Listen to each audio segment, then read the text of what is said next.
हरि ओम श्री गुरुभ्यो नमः हरि ओम पार्थाय प्रतिबोधितां भगवता नारायणेन स्वयं व्यासेन ग्रथितां पुराणमुनिना मध्ये महाभारतम् अद्वैतामृतवर्षिणीं भगवतीम् अष्टादशाध्यायिनीम् अम्ब त्वामनुसन्दधामि भगवद्गीते भवद्वेषिणीम् यं ब्रह्मा वरुणेन्द्ररुद्रमरुतः स्तुन्वन्ति दिव्यैस्तवैः वेदैः साङ्गपदः क्रमोपनिषदैः गायन्ति यं सामगाः ध्यानावस्थिततद्गतेन मनसा पश्यन्ति यं योगिनः यस्यान्तन्न विदुः सुरासुरगणाः देवाय तस्मै नमः। ॐ सहना भवतु सहनौ भुनक्तु सह वीर्यं करवावहै तेजस्विनावधीतमस्तु मा विद्विषावहै। ॐ शान्ति शान्ति शान्तिः। इदन्ते न तपस्काय न भक्ताय कदाचन न च शुश्रूषवे वाच्यं न च मां योऽभ्यसूयति य इमं परमं गुह्यं भक्तेष्वपि धास्यति मद्भक्तेष्वपि धास्यति भक्तिं मयि परां कृत्वा मामे वैष्यत्य संशयः इदं ते न वाच्यम् इदं ते तव हिताय मया उक्तम। અર્જુન, તને મેં આ કયો સંસાર સાગરમાંથી પાર ઉતારવા માટે, સંસાર સાગરનો વિચ્છેદ કરવા માટે આ મેં તને શ્રવણ કરાવ્યું. એને કોને સંભળાવવું જોઈએ તારે? કોને શ્રવણ કરાવવું જોઈએ? તો ભગવાન ગઈકાલે આપણે જોઈએ પ્રમાણે ભગવાને 4 લોકોને ના પાડી. આ તપસ્વી, અભક્ત, અશુશ્રુષવે અને જે ભગવાનને અત્યંત દોષ દર્શન ભગવાનમાં કરનાર, અભ્યસૂયતિ એટલે કે જે ભગવાનમાં સતત દોષ દર્શન કરનાર છે. શંકરાચાર્યજી અહીંયા સમજાવે છે આપણને. આ પ્રકારે હોય એ લોક એને અયોગ્ય તસ્મયપી જહ આત્મ પ્રશંસાદિ દોષ અધ્યારોપેણ. ભગવાન પર એ સ્વયં ભગવાન પર દોષ લગાવે છે. કયો? આત્મ પ્રશંસા. ગીતામાં તો ભગવાન પોતાની પ્રશંસા જ કરતા રહે છે. આવા અનેક પ્રકારના દોષના આરોપ ભગવાન પર એ કરતો રહે છે. અને આવો જે છે એને એક કોઈ પણ પ્રકાર ઈશ્વરને સહન કરી શકતો નથી. અને એટલા માટે શું છે? અયોગ્ય તસ્મૈયપી ન વાચ્યમ. એને પણ ક્યારેય આ ભગવદ્ ગીતાનો ઉપદેશ કરવો ન જોઈએ. એટલે શંકરાચાર્ય કે તો પછી કોને કર? સામર્થ્ય એટલે કે આવા લોકોને નહીં કરી શકાય તો કેવા લોકોને કરી શકાય? તપસ્વીને ભક્તાય, ભગવતી ભક્તાય તપસ્વીને શુશ્રૂષવે અનસૂયવે ચ વાચ્યમ શાસ્ત્રમિતિ સામર્થ્યાદ ગમ્યતે.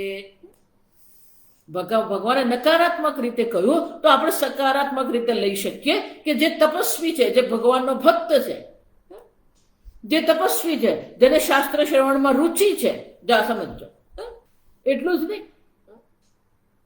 અનસૂયવે, જેને ભગવાન પ્રત્યે કોઈ પ્રકારથી અસૂયા નથી, ભગવાન પ્રત્યે કોઈ દ્વેષ નથી, ઈર્ષ્યા નથી. જો કોઈ પણ પ્રકારની ઈશ્વરમાં એ દોષ દ્રષ્ટિ કરતો નથી.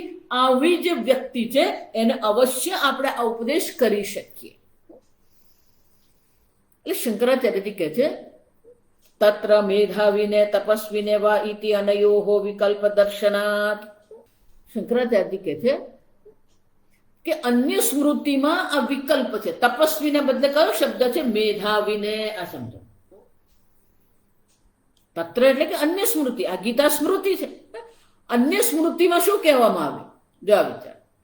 અન્ય સ્મૃતિમાં કહેવામાં આવ્યું મેધાવીને અથવા તપસ્વીને. એટલે શંકરાચાર્યજી કહે છે અનયોહો વિકલ્પ, આ બેમાં વિકલ્પ જોવા મળે છે. તો એનો અર્થ શું થયો? શુશ્રૂષા ભક્તિ યુક્તાય તપસ્વીને તદયુક્તાય મેધાવીને વા વાચ્યમ. તપસ્વી અને મેધાવીનો વિકલ્પ ત્યાં જોવા મળે છે. પણ પેલો ભક્ત અને શુશ્રૂષવે જેને શાસ્ત્ર શ્રવણ કરવાની ઈચ્છા છે એ બે સામાન્ય જ છે. અને એટલે શંકરાચાર્યજી કહે છે આ બંને સામાન્ય હોવાથી આપણે એવું કહી શકીએ કે જે તપસ્વી છે શુશ્રૂષા ભક્તિ યુક્તાય ન તપસ્વીને ન અપી મેધાવીને વાચ્યમ, સોરી, શુશ્રૂષા ભક્તિ યુક્તાય તપસ્વીને તદયુક્તાય મેધાવીને વા વાચ્યમ. જેને શાસ્ત્ર શ્રવણમાં રુચિ છે આ સમજો, અને જે ભગવાનનો ભક્ત છે એવા તપસ્વીને જ આ શાસ્ત્રનો ઉપદેશ કરવો જોઈએ. આ સમજો. અથવા તો જે શુશ્રૂષા અને ભક્તિથી યુક્ત છે, શુશ્રૂષા એટલે શ્રવણ કરવાની ઈચ્છા, જિજ્ઞાસા એટલે જ્ઞાનની ઈચ્છા, શુશ્રૂષા એટલે કે શ્રવણ કરવાની ઈચ્છા. જેને શાસ્ત્ર શ્રવણમાં રુચિ છે અને જે ભગવાનનો ભક્ત છે એવા મેધાવીને આ કહી શકે, આ ઉપદેશ કરી શકાય. એનો અર્થ શું થયો? શુશ્રૂષા અને ભક્તિ તો સામાન્ય જ છે.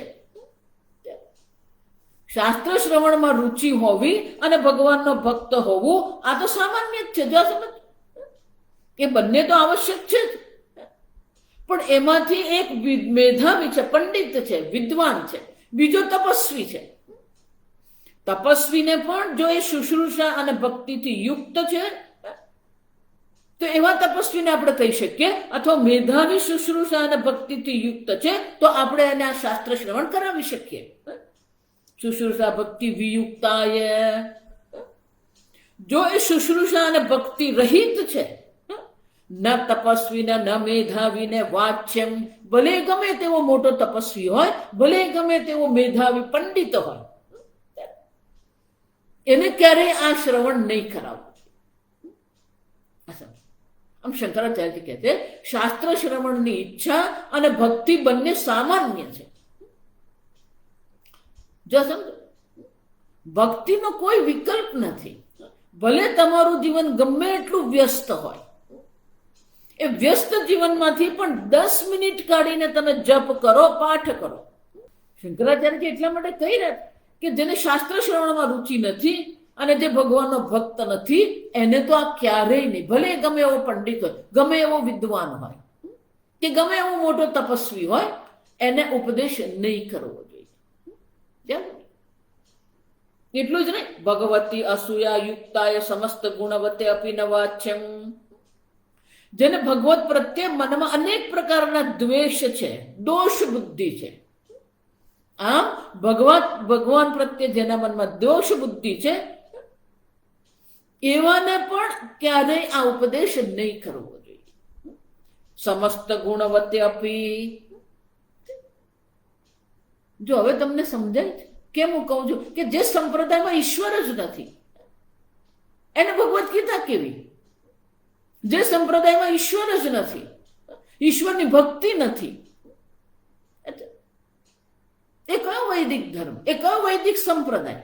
અને એટલે શંકરાચાર્ય કહે છે ગુરુ શુશ્રૂષા ભક્તિ મતે ચ વાચ્યમ. આમ શંકરાચાર્ય કહે છે આ બે ગુણ જે છે સામાન્ય છે. ગુરુ શુશ્રૂષા એટલે કે જે ઈશ્વરની અને ગુરુની સેવા કરનારો છે અને ભક્તિ યુક્ત છે. શંકરાચાર્યના જીવનમાં પણ આ થયું ને. પદ્મપાદાચાર્ય, એ પદ્મપાદાચાર્ય કોણ હતા? એક સામાન્ય સેવક હતા. શંકરાચાર્યજીના એક સામાન્ય સેવક, પણ એમની ગુરુની સેવા અને ભક્તિ અત્યંત દ્રઢ હતી. અન્ય જે શંકરાચાર્યના શિષ્યો હતા એ વિદ્વાન હતા, પંડિત હતા, પણ આ સામાન્ય બુદ્ધિ એની, અને એને વધારે રુચિ સેવા કરવામાં. એટલે સેવા કરે, અને જ્યારે પણ પાઠ થતો હોય, જ્યારે પણ આ શાસ્ત્ર શ્રવણ થતું હોય તો એ પાછળ બેસીને સાંભળે. એટલે બીજા બધાના મનમાં એવું હતું કે એને તો કઈ બહુ સમજ પડે ને, એ પાછળ બેસી રહે. એક દિવસ એવું થયું, જો શંકરાચાર્યજી તો 16 વર્ષ પછી વિચરણ જ કરતા, સંપૂર્ણ ભારત વર્ષમાં વિચરણ કરતા હતા. તો એક વાર એવો પ્રસંગ બન્યો કે નદી કિનારે એક નાની અમસ્તી નદી હતી, નદીના કિનારા પર વાસ કરે ત્યારે હતા. હા, ત્યાં તો ભગવાન શંકરાચાર્યજીના શિષ્ય. એ પેલી નદી, વરસાદ હોય ને ત્યારે નદીમાં પાણી વધારે હોય, વરસાદ નહીં હોય એટલે પાણી છીછરું હોય, એટલે આપણે ચાલી શકીએ. એટલે સામે જે ગાઢ જંગલ હતું ત્યાં એ પેલો લાકડા વણવા ગયો, અને વેદાંત વર્ગનો સમય થઈ ગયો. એને ત્યાંથી આવતા થોડી વાર લાગી. એટલે શંકરાચાર્યજી વ્યાસપીઠ પર બેસી ગયા, બીજા શિષ્યો પણ બેસી ગયા. આ બધાને એમ હતું કે શંકરાચાર્યજી હવે એની કઈ રાહ નહીં જોઈએ, શરૂ કરી જ દેશે. પણ શંકરાચાર્યજીને રાહ જોઈ જાય. એટલે જે આ બધા પંડિત શિષ્યો હતા ને એકબીજાની સામે જોતા. એટલે શંકરાચાર્યજીએ જોયું કે આ બધાના મનમાં અભિમાન છે કે અમને ત્યાં ગુરુજી જે સમજાવી રહ્યા છે અમે સમજી શકીએ, પેલાને શું સમજ પડે? એને એકાદ વર્ગમાં નહીં બેસે તો શું થાય? આવો પેલો મુખનો ભાવ શંકરાચાર્યજી વાંચ્યો, અને એટલે તરત શંકરાચાર્યજી બૂમ મારી એને માટે. એના નામથી એને બોલે, બ્રહ્મચારી ચાલો. એનો અવાજ સાંભળ્યો કે ગુરુજીએ કીધું બ્રહ્મચારી ચાલો જાઓ. એટલે જે લાકડા જેટલા એના હાથમાં હતા એ લઈને દોડ્યો. પેલી નદીનું પાણી હતું જો તો જ્યાં જ્યાં એને પગ મૂક્યો ને ત્યાં પેલું એક કમળ બની ગયું. આમ એ પાણીને પાર કરીને આવી ગયો. અને એટલા માટે જ્યાં જ્યાં એનો પગ પાણીમાં પડ્યો ત્યાં પેલું કમળ ઉત્પન્ન થઈ ગયું, અને એટલા માટે એનું નામ શું પડી ગયું? પદ્મપાદાચાર્ય. પદ્મ એટલે કમળ, પાદ એટલે પગ. ગુરુની એવી કૃપા થઈ ગઈ કે અત્યંત તેજસ્વી બુદ્ધિ એની થઈ ગઈ. અને એટલે શંકરાચાર્યજી કહે છે, ગુરુ શુશ્રૂષા ભક્તિ મતે ચ વાચ્યમિતિ શાસ્ત્ર સંપ્રદાય વિધિ. ગુરુમાં, ગુરુની સેવામાં નિષ્ઠ જે છે અને ભક્તિયુક્ત જે છે એને પણ આ કહી શકાય. શંકરાચાર્યજી કહે છે આ સંપ્રદાય શાસ્ત્ર સંપ્રદાયની વિધિ છે કે આ શાસ્ત્ર શ્રવણ કોને કરાવવું જોઈએ.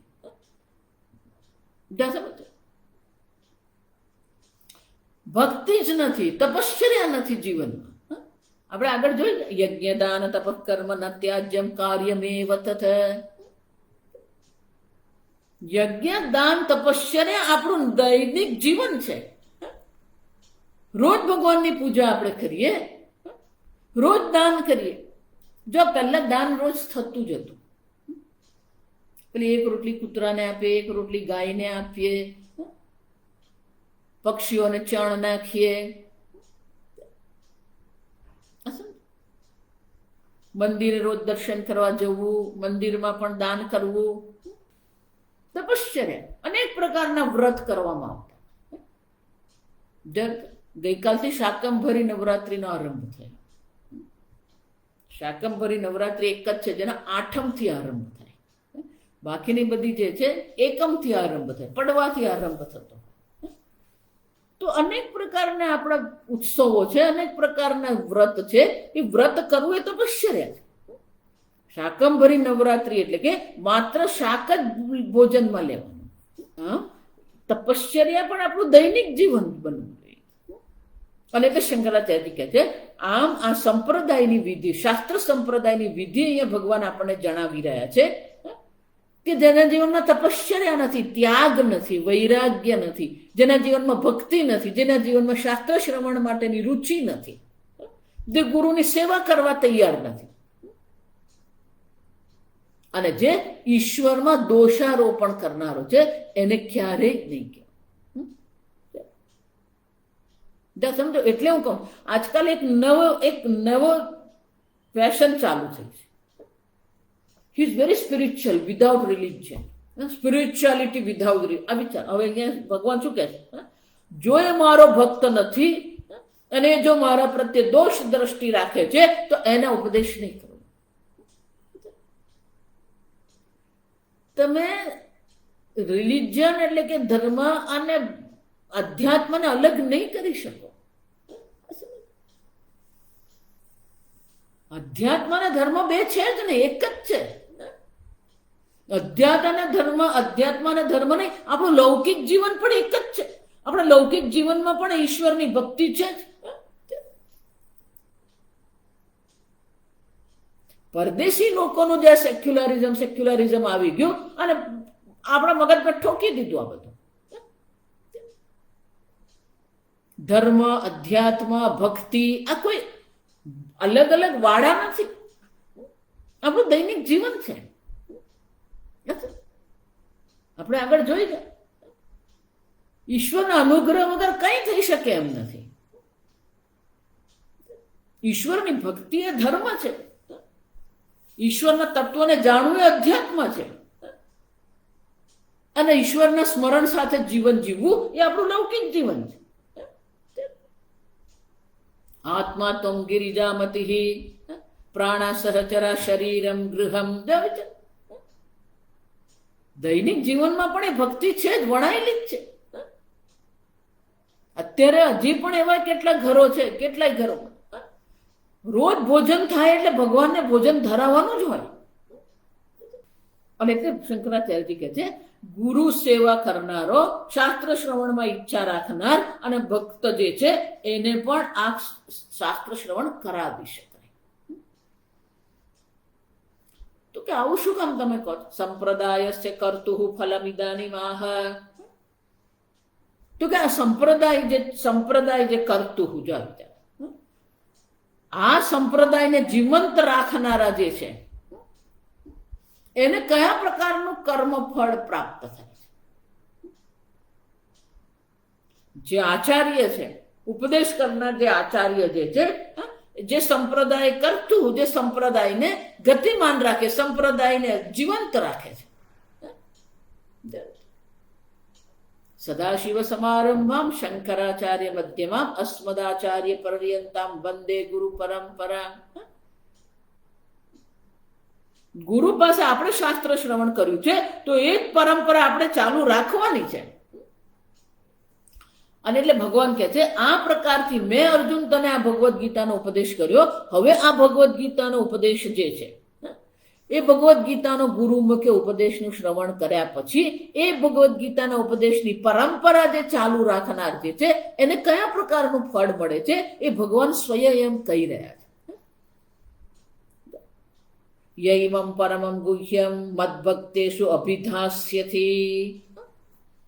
અર્જુન, પરમં ગુહ્યમ ઇમમ, યહ જે આ પરમ ગુહ્ય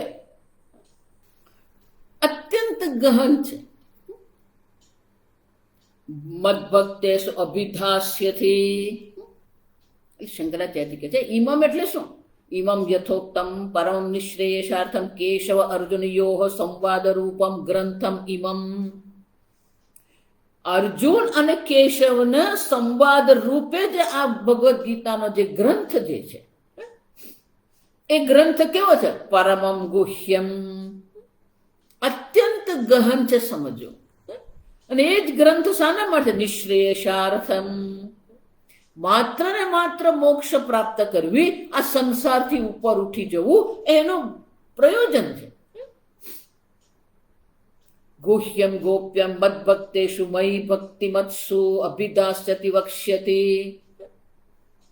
જે આ ભગવદ્ ગીતાનો ઉપદેશ મારા ભક્તોને કરે છે.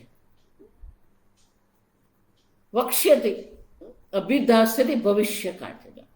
ભગવાન કહી રહ્યા છે. એટલે ભગવાન કહે છે જે આપણા આ સંવાદ જે છે, આ મારો ગીતાનો ઉપદેશ છે, એ ગીતાનો ઉપદેશ જે મારા ભક્તોને કરશે, ગ્રંથતઃ અર્થતઃ ચ સ્થાપયિષ્યતિ ઇત્યર્થ.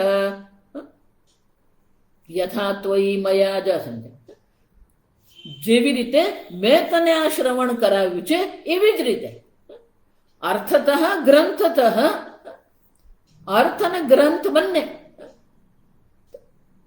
આ જે ગ્રંથ જે છે એ ગ્રંથ અને ગ્રંથના અર્થ સહિત વક્ષ્યતિ, વક્ષ્યતિ એટલે શું છે? માત્ર અભિધાસ્યતિ નો અર્થ માત્ર એનો ઉપદેશ કરશે એમ નહીં. અભિધાસ્યતિ નો અર્થ થાય સ્થાપયિષ્યતિ, એની સ્થાપના કરશે.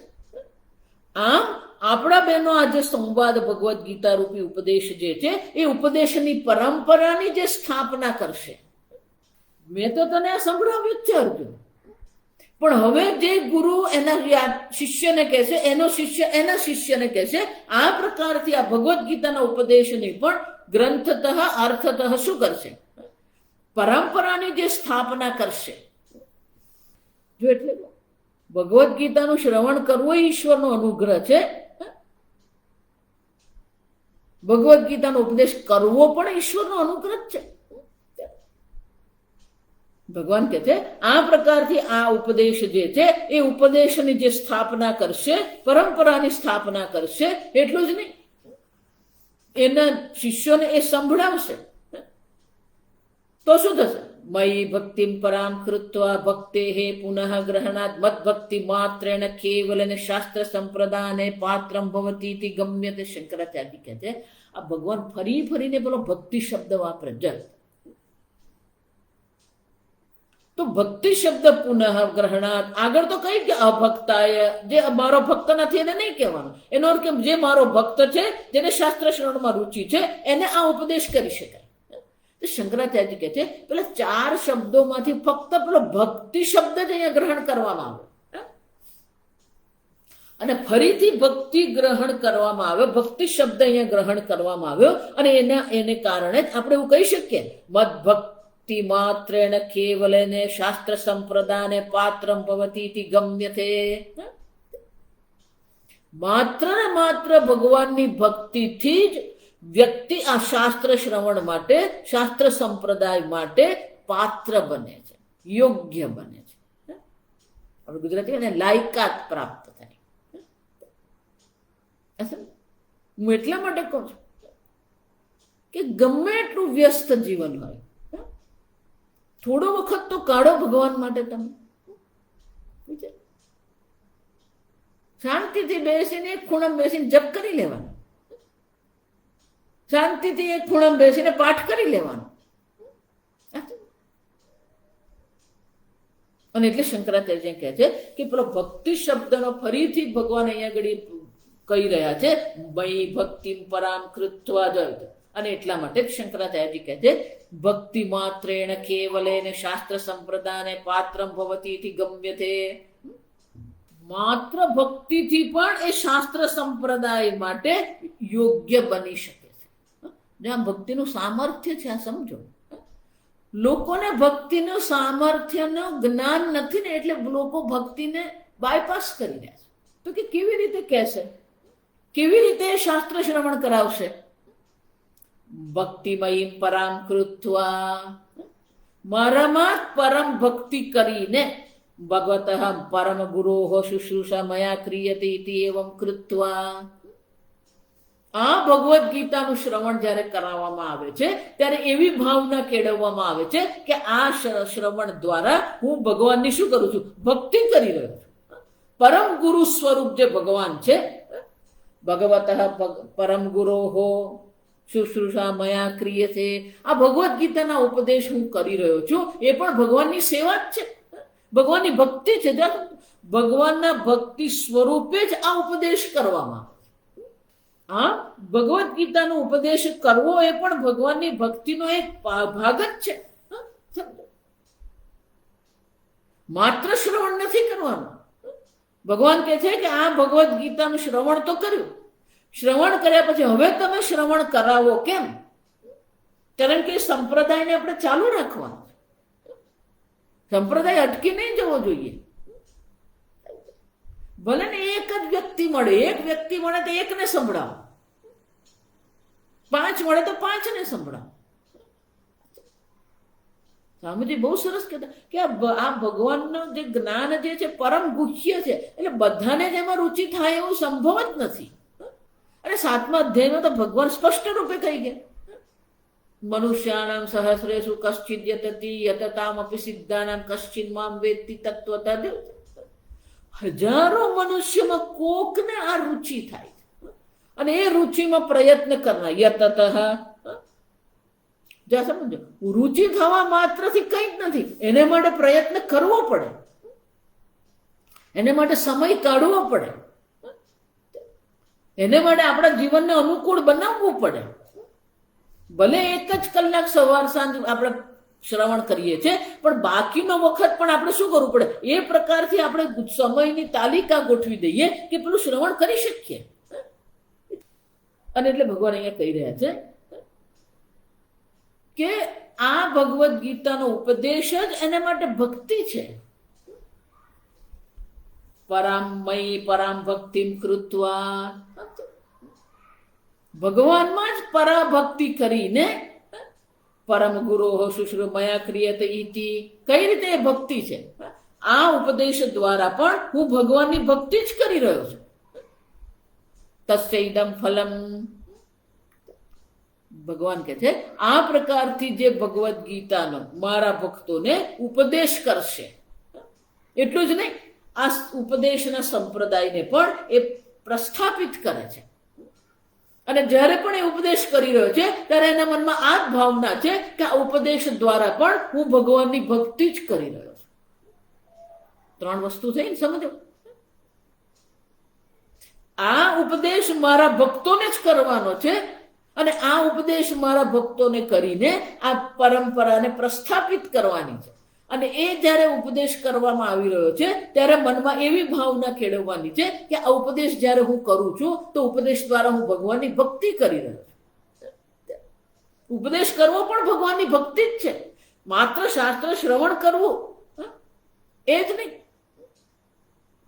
ઇદમ મયી પરામ ભક્તિમ કૃત્વા, આ પ્રકારથી આ ઉપદેશ દ્વારા હું ભગવાનની ભક્તિ કરી રહ્યો છું એવી ભાવના જે કેળવે છે અને આ ઉપદેશની પરંપરાને પ્રસ્થાપિત કરવા માટે જે આ શાસ્ત્ર શ્રવણ કરાવે છે. મામેવ એષ્યસી અસંશય, ભગવાનને પ્રાપ્ત કરશે. ભગવાન કહે છે તસ્યૈદમ ફલમ, એનું ફળ શું છે.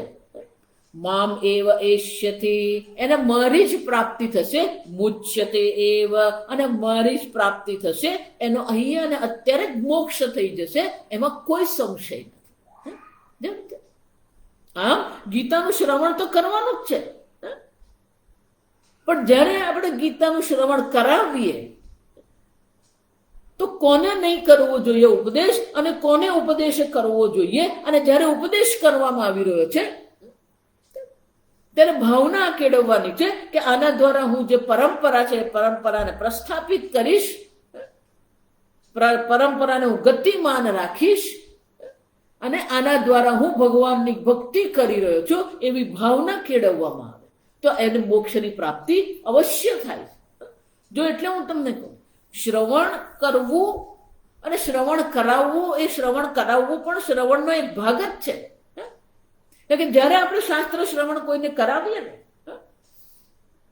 ત્યારે આપણા મનમાં, આપણી સમજમાં જ્યાં પણ કંઈક ખોટ હોય કે કંઈક રહી ગયું હોય તો આપણને ખબર પડે. આપણી સમજમાં ક્યાં ખોટ છે એ ત્યારે જ ખબર પડે જ્યારે આપણે બીજાને ઉપદેશ કરીએ. એટલું જ નહીં, જ્યારે પેલો સામે બેઠો હોય, આપણે જ્યારે એને શ્રવણ કરાવી રહ્યા છે ત્યારે એની આંખમાં જો પ્રશ્ન ઉભો થાય તો એ પણ આપણે વાંચી શકીએ કે આપણે જે કહી રહ્યા છે એ હજી એને સમજાયું નથી, તો બીજા પ્રકારે આપણે એને સમજાવીએ. આમ શાસ્ત્ર શ્રવણ જ્યારે કરાવવામાં આવે છે, શાસ્ત્રનો ઉપદેશ જ્યારે કરવામાં આવે છે તો એ ઉપદેશ દ્વારા આપણે જ જ્ઞાનની સ્પષ્ટતા થતી હોય છે, આપણે જ જ્ઞાનમાં નિષ્ઠા થાય છે. માત્ર શાસ્ત્ર શ્રવણથી જ નહીં, શાસ્ત્ર શ્રવણ કરાવવાથી પણ આપણા મનમાં એ જ્ઞાન નિષ્ઠા પ્રાપ્ત થઈ શકે. અને એનું ફળ શું છે? મુચ્યતે અત્ર ન સંશય, એને મારી જ પ્રાપ્તિ થઈ જાય છે, એટલે કે કોઈ પણ સંશય વગર એને મોક્ષની પ્રાપ્તિ પણ અવશ્ય થાય છે. એટલે ભગવાન આગળ કહે છે કે આ પ્રકારથી જે ભગવદ્ ગીતાનો ઉપદેશ કરનાર જે છે અને આ ભગવદ્ ગીતાના ઉપદેશની પરંપરાને જે પ્રસ્થાપિત કરનારો જે છે એના વિશે ભગવાન હવે કહે છે. ન ચ તસ્માન મનુષ્યેષુ ન ચ તસ્માન મનુષ્યેષુ કશ્ચિન મે પ્રિયકૃત્તમઃ કશ્ચિન મે પ્રિયકૃત્તમઃ ભવિતા ન ચ મે તસ્માત ભવિતા ન ચ મે તસ્માત અન્યઃ પ્રિયતરઃ ભુવિ અન્યઃ પ્રિયતરો ભુવિ. જો હવે સમજાય કે હું કેમ ઉપદેશ કરું છું? આ ઉપદેશ દ્વારા પણ ભગવાનની ભક્તિ જ હું કરું છું, એટલું જ નહીં. ભગવાન આવું કહે છે, જો વિચાર, ન ચ તસ્માત મનુષ્યેષુ કશ્ચિન મે પ્રિયકૃત્તમઃ. અર્જુન, મારા આ ઉપદેશનો ઉપદેશ કરનાર જે છે મનુષ્યમાં એનાથી સૌથી પ્રિય બીજું કોઈ છે જ નહીં. મનુષ્યેષુ મે કશ્ચિત પ્રિયકૃત્તમઃ ન, એનાથી વધુ પ્રિય બીજો કોઈ મને નથી. આમ ભગવદ્ ગીતાનો ઉપદેશ કરીને આપણે ભગવાનના પ્રિય બનીએ. સમે ભક્ત પ્રિય, આ જોઈએ 12 ભગવાન સ્વયં કહી રહ્યા છે કે આ પ્રકારથી જે ઉપદેશ કરી રહ્યો છે ભગવદ્ ગીતાનો ઉપદેશ કરનાર અને ભગવદ્ ગીતાના ઉપદેશની પરંપરાને પ્રસ્થાપિત કરનાર જે છે એ મારો ભક્ત જે છે, એનાથી મનુષ્યમાં એનાથી વધુ પ્રિય બીજું કોઈ છે જ નહીં. તસ્માત શાસ્ત્ર સંપ્રદાય કૃતઃ મનુષ્યેષુ મનુષ્યાણામ મધ્યે કશ્ચિદ મે પ્રિયકૃત્તમ ન અતિશય ન પ્રિયકૃત તતઃ અન્યઃ પ્રિયકૃત્તમ ન અસ્તિ. એ સૌથી પ્રિય મારા માટે છે અને એનાથી પણ વધુ પ્રિય બીજું કોઈ છે જ નહીં. જરા બંને છે. જે ઉપદેશ કરનાર છે ભગવાનને અત્યંત પ્રિય છે અને એનાથી વધુ પ્રિય ભગવાનને બીજો કોઈ છે જ નહીં. વિચાર, એટલું જ નહીં, ભગવાન કહે છે ભવિતા ન ચ મે તસ્માદ. ભવિતા એટલે કે વર્તમાન કાળમાં એનાથી વધુ પ્રિય બીજો કોઈ મારો ભક્ત મને પ્રિય ભક્ત બીજો કોઈ છે જ નહીં. ભવિતા ન ચ ભવિષ્યમાં પણ એવો બીજો કોઈ પ્રિય ભક્ત નહીં થશે. ભવિતા ન ચ મે તસ્માદ ભવિતા ભવિષ્યતિ અપી કાલે તસ્માદ દ્વિતીય અન્યઃ પ્રિયતરઃ ભુવિ લોકે અસ્મિન. આ પૃથ્વી પર એનાથી ભવિષ્યમાં એનાથી પણ વધુ પ્રિય બીજો કોઈ થવાનો નથી. ભગવાનના પ્રિય થવું હોય ને તો ભગવદ્ ગીતાના ઉપદેશનું નિષ્ઠાપૂર્વક શ્રવણ કરીએ. ભગવાનના અત્યંત પ્રિય બનવું હોય તો આ ઉપદેશને સારી રીતે સાંભળ્યા પછી યોગ્ય પ્રકારે આપણે ઉપદેશ કરીએ. આ પ્રકારથી શાસ્ત્ર સંપ્રદાયને પ્રસ્થાપિત કરનાર જે છે, ઉપદેશ કરનાર છે, ભગવાન કહે છે આ વર્તમાન કાળમાં એ સૌથી પ્રિય મને છે અને ભવિષ્યમાં એનાથી પણ વધુ પ્રિય કોઈ થનાર નથી. અદ્યસ્યેતે ચ ઇમમ અદ્યસ્યેતે ચ ઇમમ ધર્મ્યમ સંવાદમાવયો જ્ઞાનયજ્ઞેન તેનાહમ ઇષ્ટસ્યામિતિ મે મતિઃ.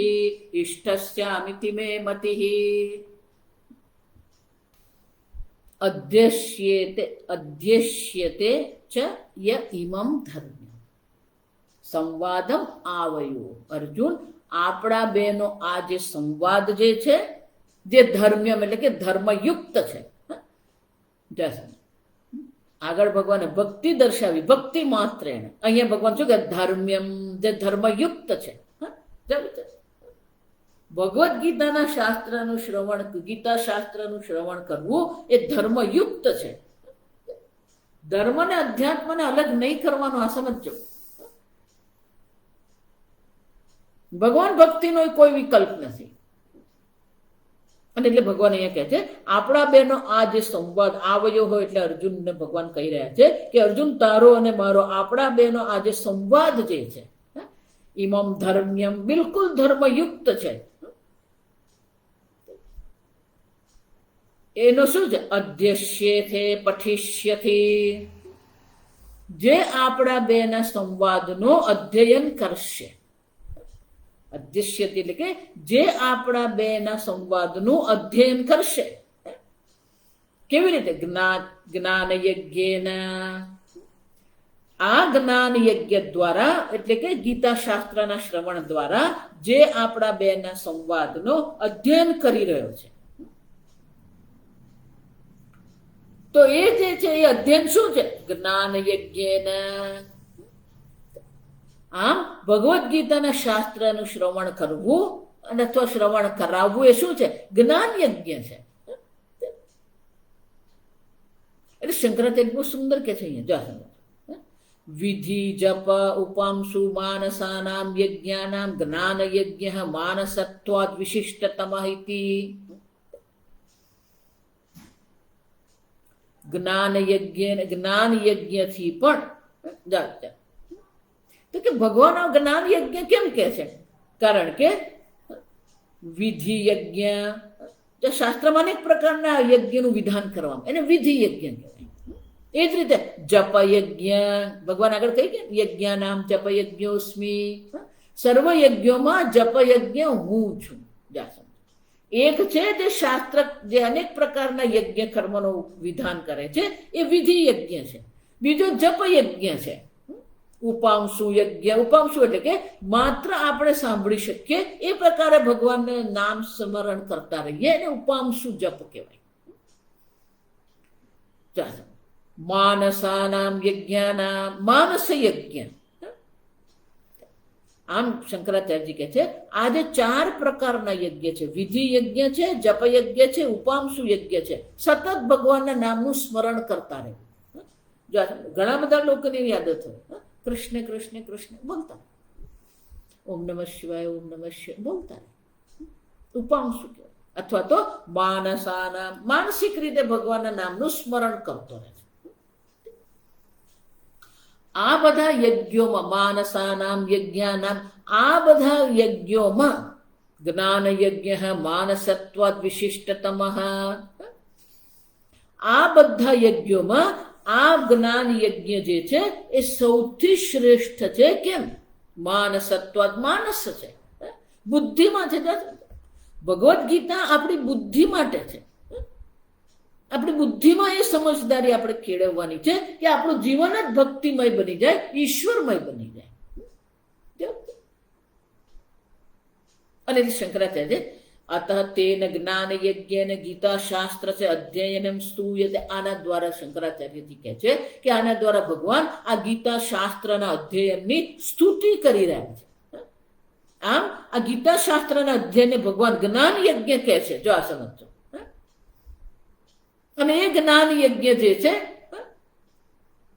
અન્ય સર્વ યજ્ઞમાં આ જ્ઞાન યજ્ઞ જે ગીતા શાસ્ત્રના અધ્યયન રૂપી જે જ્ઞાન યજ્ઞ જે છે એ શ્રેષ્ઠ છે.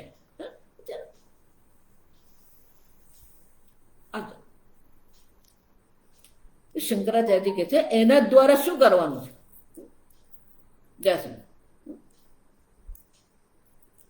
શંકરાચાર્ય કે બીજી રીતે પણ આ અર્થ લઈ શકાય.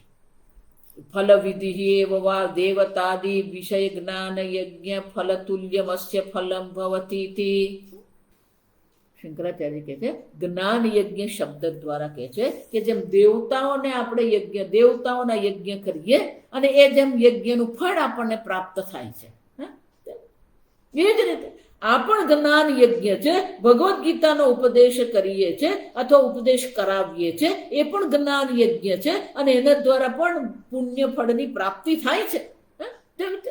જેમ દેવતાઓની આહુતિ આપણે યજ્ઞ કરીએ છીએ અને એનું ફળ આપણને પ્રાપ્ત થતું હોય છે, એ જ રીતે જ્ઞાન યજ્ઞ પણ એની સમાન જ છે.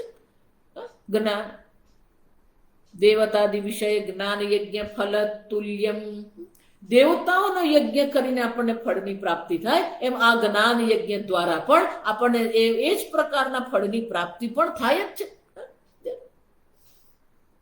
આમ માત્ર આહુતિ આપવાથી જ તમને યજ્ઞનું ફળ મળે એમ નહીં. ભગવદ્ ગીતાના શાસ્ત્ર, ગીતા શાસ્ત્રનું શ્રવણ કરીએ કે ગીતા શાસ્ત્રનું શ્રવણ કરાવીએ, એ જ્ઞાન યજ્ઞ જ છે. જેમ પેલા યજ્ઞમાં આપણને ફળની પ્રાપ્તિ થાય છે, એમ અહીંયા પણ ફળની પ્રાપ્તિ છે. એ પુણ્ય ફળની આપણને પ્રાપ્તિ થાય છે, જેને કારણે આપણા અંતઃકરણમાં વધુ ને વધુ શુદ્ધિ થતી રહે છે અને વધુ ને વધુ યોગ્યતા પ્રાપ્ત થતી રહે છે. અને એટલે ભગવાન એ કહી રહ્યા છે કે આ પણ જ્ઞાન યજ્ઞ જ છે.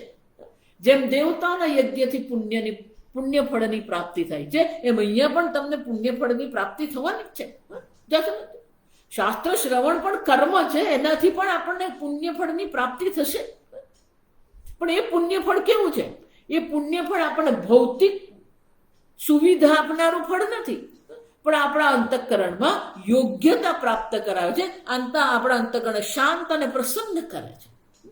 આપણને એ પુણ્ય ફળની પ્રાપ્તિ કરાવે છે, જેને કારણે આપણને બ્રહ્મજ્ઞાન થાય છે.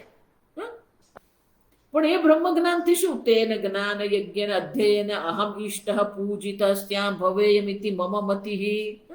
ભગવાન કહે છે આ ભગવદ્ ગીતાના જ્ઞાન યજ્ઞ દ્વારા પણ મારી જ પૂજા થઈ રહી છે. ઈષ્ટ સ્યામિતિ અહમ. જ્ઞાન યજ્ઞ દ્વારા પણ આપણે ભગવાનની પૂજા જ કરી રહ્યા છે. આ સમજ. માત્ર ભગવાનને ફૂલ ચડાવીએ કે દીવો કરીએ, ધૂપ દીપ નૈવેદ્ય કરીએ, એ જ પૂજા નથી. ભગવદ્ ગીતાનો અધ્યયન કરવું કે કરાવવું એ પણ ભગવાનની પૂજા જ છે. એના દ્વારા પણ ભગવાન કહે છે હું પૂજિત થાવ જ છું. આ જ્ઞાન યજ્ઞ દ્વારા પણ મારી પૂજા થાય છે. જો સમજો. આમ ભગવાન અહીંયા આ ઉપદેશની સ્તુતિ કરી રહ્યા છે. આ સમજો. અને સ્તુતિ દ્વારા શું થાય? આપણે પણ ભગવાનને પ્રિય બની જઈએ છીએ, અત્યંત પ્રિય બની જઈએ. આમ રોજ ભગવદ્ ગીતાનું અધ્યયન કરીએ, રોજ એક અધ્યાયનો પાઠ કરીએ, રોજ આ ભગવાન, જો આપણે તો છે જ ગૃહ ગીતા અધ્યયન. આ સમજો. અંગ્રેજીમાં ગીતા હોમ સ્ટડી સ્વામીજી બનાવ્યું, ગુજરાતીમાં આપણે ગૃહ ગીતા અધ્યયન પ્રકાશિત કર્યું જ છે. તો એ જે પ્રકાશિત જે કર્યું છે એનું રોજ આપણે એક પાનું વાંચીએ. એવું નથી કે એક જ દિવસ આખી ભગવદ્ ગીતા આપણે પૂરી કરવાની છે. આ સમજો. પણ એ ભગવદ્ ગીતાનું અધ્યયન રોજ કરીએ આપણે. ભગવાન અહીંયા શું કહી રહ્યા છે? આ પ્રકારથી જે અધ્યયન કરે છે એ મને અત્યંત પ્રિય છે, એ મારી ભક્તિ જ છે. આના દ્વારા પણ હું પૂજિત જ છું. આ સમજો. અને એટલે એ ભગવાન કહી રહ્યા છે કે આ પ્રકારથી અર્જુન આ જ્ઞાન યજ્ઞ દ્વારા જે મારું અધ્યયન, આ ગીતાના અધ્યયન જે કરશે, આપણા સંવાદનું જે જ્ઞાન યજ્ઞ દ્વારા અધ્યયન જે કરશે, એ મને અત્યંત પ્રિય છે. જો કેટલાક લોકોને એવું છે કે ના અમે જપ કરીએ કે ગીતા શ્રવણ કરીએ. જપ કરવાનો પણ છે અને ગીતાનું અધ્યયન પણ કરવાનું જ છે, શાસ્ત્ર શ્રવણ કરવાનું જ છે. શાસ્ત્ર શ્રવણ એ કોઈ તમારા માટે વિકલ્પ નથી. જો સમજો. ભક્તિ પણ વિકલ્પ નથી, શાસ્ત્ર શ્રવણ પણ વિકલ્પ નથી. જો અવશ્ય શાસ્ત્ર શ્રવણ કરવાનું છે. આ સમજો. અને એટલે ભગવાન અહીંયા કહી રહ્યા છે કે આ જ્ઞાન યજ્ઞ દ્વારા મારી પૂજા જ થઈ રહી છે. ઈષ્ટમે સ્યાત ઇતિ મે મતિ. આ મારો નિશ્ચય છે. આમ શાસ્ત્ર શ્રવણ કરાવનાર માટે ભગવાને આ બે શ્લોક કીધા કે આ પ્રકારથી જે મને શાસ્ત્ર શ્રવણ કરાવે છે, આપણા બેના સંવાદનો જે જ્ઞાન યજ્ઞ દ્વારા જે શાસ્ત્ર શ્રવણ કરાવે છે અધ્યસ્યતે, એ મને અત્યંત પ્રિય છે. અને ભવિષ્યમાં એના જેટલો પ્રિય બીજો કોઈ બનવાનો છે. એટલું જ નહીં, જે શાસ્ત્ર શ્રવણ કરે છે એને માટે પણ ભગવાન કહી રહ્યા છે શ્રોતુહુ ઇદમ ફલમ. જે શાસ્ત્ર શ્રવણ કરી રહ્યો છે એને માટે પણ આ ફળ ભગવાન દર્શાવી રહ્યા છે. શ્રદ્ધાવાન અનસૂયશ્ચ શૃણયાદપી યો નરઃ સોપી મુક્ત શુભાન લોકાન પ્રાપ્નુયાત પુણ્યકર્મણામ. જો હું તમને વારંવાર આ વાત કહું છું કે શાસ્ત્ર શ્રવણ કરવું પણ પુણ્ય છે. પણ એ પુણ્ય કેવું છે? આધ્યાત્મિક પુણ્ય છે. ભગવદ્ ગીતાના શાસ્ત્રનું અધ્યયન કરીએ છીએ તો એ ભગવદ્ ગીતાના શાસ્ત્રનું અધ્યયન કે ઉપનિષદનું અધ્યયન આપણે જે કરીએ છીએ એ પણ પુણ્ય કર્મ જ છે. અને એટલે ભગવાન અહીંયા કહી રહ્યા છે શ્રદ્ધાવાન, શ્રદ્ધાપૂર્વક જે શ્રદ્ધા વાળો છે, અનસૂયશ્ચ કોઈ પણ પ્રકારે ઈશ્વરમાં, ગીતામાં જે દોષ બુદ્ધિ કરતો નથી. જા સમજો, આજકાલના એવા પંડિતો છે જે લોકો ભગવાનના ઉપદેશમાં દોષ દર્શન કરે છે. આ સમજ, ભગવાને આવું નહીં કહેવું જોઈતું તું, ભગવાને આવું કહેવું જોઈતું તું, જાત જાતની લોકો વાતો કરે. આ સમજો. અને એટલે ભગવાન અહીં કહી રહ્યા છે કે જે કોઈ પણ પ્રકારે અનસૂય છે, ભગવાનમાં, ભગવાનની લીલામાં, ભગવાનના ગીતાના ઉપદેશમાં, ભગવાનના ઉદ્દેશમાં કોઈ દોષ બુદ્ધિ નથી. આ સમજ, ભગવાનમાં દોષ બુદ્ધિ નથી. ભગવાન જે લીલા કરી રહ્યા છે, અવતાર કાર્ય જે છે, એ ભગવાનના અવતાર કાર્યમાં પણ કોઈ દોષ બુદ્ધિ નથી. એટલું જ નહીં, અર્જુનને ભગવાન જે ગીતાનો ઉપદેશ કરી રહ્યા છે એ સંપૂર્ણ ભગવદ્ ગીતામાં પણ કોઈ દોષ બુદ્ધિ નથી. અનસૂય, આ સમજ, ક્યાંય દોષ બુદ્ધિ નહીં. શ્રદ્ધા પણ છે અને દોષ બુદ્ધિ પણ નથી. જાશે એક એક અક્ષર ભગવાનનો જે છે એ આપણા કલ્યાણ માટે છે. ઈશ્વરમાં જો આપણે દોષ બુદ્ધિ કરીને બેસીશું, ગુરુમાં જો દોષ બુદ્ધિ કરીને આપણે બેસીશું તો બ્રહ્મ જ્ઞાન થવાનું કેવી રીતે? ગુરુમાં પણ દોષ બુદ્ધિ નથી, ઈશ્વરમાં પણ દોષ બુદ્ધિ નથી. અનસૂયશ છે. કેમ? જો ગુરુ કેમ કહું છું કે ભગવદ્ ગીતાનું શ્રવણ કરીએ છીએ તો ભગવાન પ્રત્યે કોઈ આપણા મનમાં કોઈ દોષ બુદ્ધિ નથી. એ જ રીતે ભગવાનના ઉપદેશમાં પણ આપણે દોષ બુદ્ધિ નહીં હોવી જોઈએ. ભગવાનના એક એક શબ્દ પ્રત્યે આપણા મનમાં સ્પષ્ટ શ્રદ્ધા હોવી જોઈએ, દ્રઢ શ્રદ્ધા હોવી જોઈએ. લોકો ભગવાનના શબ્દોને એવા મારી મચડીને અર્થ કરતા હોય છે. વિચાર તો તમે ભગવાનના શબ્દના અર્થને મારી મચડીને જો કહી રહ્યા છો તો એનો શું થયો? તમને ભગવાનના શબ્દમાં શ્રદ્ધા જ નથી. એટલું જ નહીં, શાસ્ત્ર આ ભગવદ્ ગીતા જે છે એ જાતે વાંચવાનું તો છે જ નહીં, ઉપદેશ સાંભળવાનો છે. તો જેને મુખે આપણે ઉપદેશ શ્રવણ કરી રહ્યા છે એમાં પણ આપણે કોઈ દોષ બુદ્ધિ નહીં કરીએ. અનસૂયશ્ચ અસૂયા વર્જિત, શ્રદ્ધાવાન અનસૂયશ્ચ યહ નરઃ, જે મનુષ્ય શ્રદ્ધાવાન છે અને ઈશ્વરમાં, ગુરુમાં કે શાસ્ત્રમાં કોઈ દોષ બુદ્ધિ કરતો નથી, સહાપી મુક્ત, એ પણ સર્વ પ્રકારના પાપથી મુક્ત થઈ જાય છે. સર્વ પ્રકારના પાપથી મુક્ત થઈને પુણ્ય કર્મણામ પ્રાપ્નુયાત શુભાન લોકાન, શુભાન લોકાન પ્રાપ્નુયાત પુણ્ય કર્મણામ. પુણ્ય કર્મો દ્વારા જે પ્રાપ્ત કરવામાં આવતા જે લોક જે છે એ શુભ લોકની એને પણ પ્રાપ્તિ થાય છે. પુણ્ય કર્મથી પ્રાપ્ત જે શુભ લોક જે છે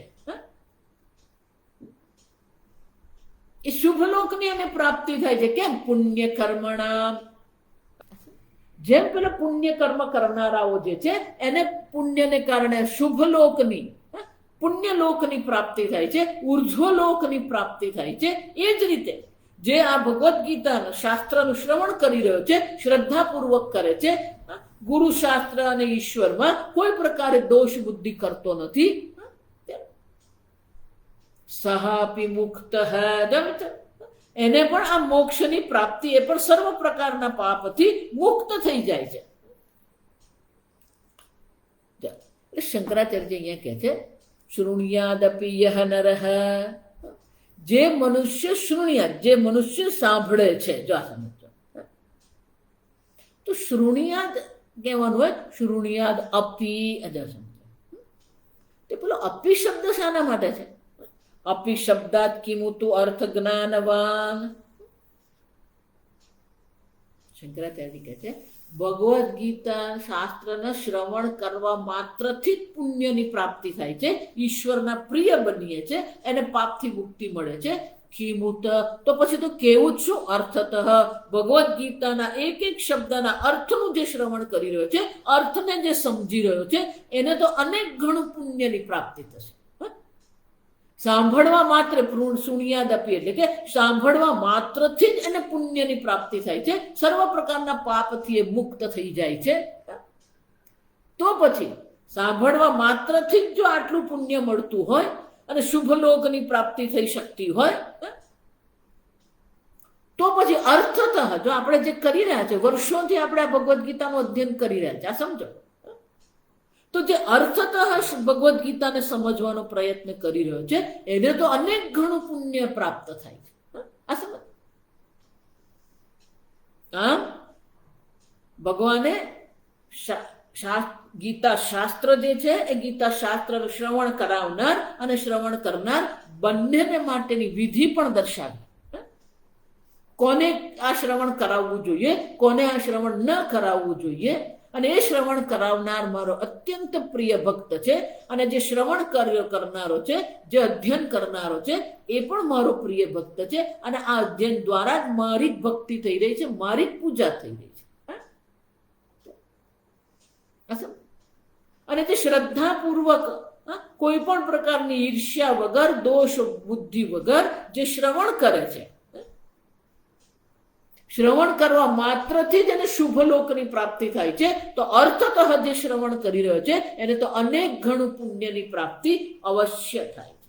આમ શંકરાચાર્ય કહે છે, શિષ્ય શાસ્ત્રાર્થ ગ્રહણ અગ્રહણ વિવેક બુભુત્સયા પૃચ્છતિ.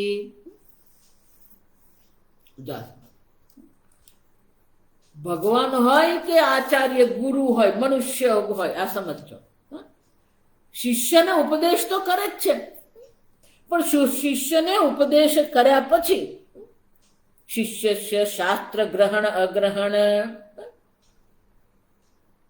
શિષ્યને જે કહેવામાં આવ્યું છે એ શિષ્યએ યોગ્ય રીતે ગ્રહણ કર્યું છે કે ગ્રહણ નથી કર્યું. બુભુત્સયા એ જાણવાની ઈચ્છાથી ભગવાન સ્વયં અર્જુનને પ્રશ્ન પૂછે છે. તદ અગ્રહણે જ્ઞાતે પુનઃ ગ્રાહયિષ્યામિ. જો અર્જુન હજી પણ આ શાસ્ત્રના અર્થનું તારા દ્વારા યોગ્ય રીતે ગ્રહણ નથી થયું, તો અન્ય ઉપાયથી હું તને ફરીથી ગ્રહણ કરાવીશ. ઉપાયાંતરણે અપી ઇતિ પ્રષ્ટુ અભિપ્રાય. આ ભગવાન પ્રશ્ન કેમ કરી રહ્યા છે? ભગવાન અર્જુનને પૂછી રહ્યા છે. તો ભગવાન અર્જુનને પ્રશ્ન શા માટે કરે કે તે આ શાસ્ત્ર જે મેં તને ઉપદેશ કર્યો એ તે ગ્રહણ કર્યો કે નહીં ગ્રહણ, તું સમજ્યો કે નહીં સમજ્યો? જો નથી સમજ્યો તો બીજા પ્રકારથી હું તને સમજાવીશ, અને જો સમજી ગયો છે તો શ્રેષ્ઠ છે, તને મોક્ષની પ્રાપ્તિ અવશ્ય થશે. જો વિચાર, યત્નાંતરમ આસ્થાય શિષ્ય કૃતાર્થ કર્તવ્ય ઇતિ આચાર્ય ધર્મ. શંકરાચાર્ય કહે છે કે જો શિષ્યને નહીં સમજાય તો શું કરવું પડે? આચાર્ય શિષ્ય કૃતાર્થ કર્તવ્ય ઇતિ આચાર્ય ધર્મ. આચાર્યનો ધર્મ એ છે કે જો શિષ્ય દ્વારા હજી પણ સમજાયું નથી તો અન્ય પ્રકારના પ્રયત્ન દ્વારા, અન્ય પ્રકારના ઉપાય દ્વારા એને શિષ્યને કૃતાર્થ અવશ્ય કરવો જોઈએ. એનો અર્થ શું થાય? જ્યાં સુધી શિષ્યને આ સ્પષ્ટ જ્ઞાન નહીં થાય ત્યાં સુધી ઉપદેશ કરતા રહેવા. નથી થયો તો બીજો કંઈક ઉપાય કરીએ, બીજા પ્રયત્ન દ્વારા એ ઉપદેશને આપણે કરીએ. અને એટલે ભગવાન અહીંયા પ્રશ્ન પૂછે છે. આ પ્રશ્ન દ્વારા આચાર્ય ધર્મ ભગવાન પ્રગટ કરી રહ્યા છે કે શિષ્યને સમજાયું કે નહીં સમજાયું એ પણ પૂછી લેવું જોઈએ. નથી સમજાયું તો બીજા પ્રયત્ન દ્વારા, બીજા ઉપાય દ્વારા ફરીથી એને ઉપદેશ અવશ્ય કરવો જોઈએ. ઓમ સ્વસ્તિ પ્રજાભ્યઃ પરિપાલયન્તામ ન્યાયેન માર્ગેણ મહિમ મહેશાઃ गोब्राह्मणेभ्यः शुभमस्तु नित्यं। लोकाः समस्ताः सुखिनो भवन्तु। काले वर्षतु पर्जन्यः, पृथिवी सस्यशालिनी, देशोऽयं क्षोभरहितः, ब्राह्मणाः सन्तु निर्भयाः। ॐ सर्वेषां स्वस्तिर्भवतु, सर्वेषां शान्तिर्भवतु, सर्वेषां पूर्णं भवतु, सर्वेषां मङ्गलं भवतु, सर्वे भवन्तु सुखिनः, सर्वे सन्तु निरामयाः, सर्वे भद्राणि पश्यन्तु, मा कश्चित् दुःखभाग् भवेत्। असतो मा सद्गमय, तमसो मा ज्योतिर्गमय, मृत्युर्मा अमृतङ्गमय। ॐ पूर्णमदः पूर्णमिदं पूर्णात् पूर्णमुदच्यते, पूर्णस्य पूर्णमादाय पूर्णमेवावशिष्यते। ॐ शान्ति शान्ति शान्तिः। हरिः ॐ। श्रीगुरुभ्यो नमः। हरिः ॐ।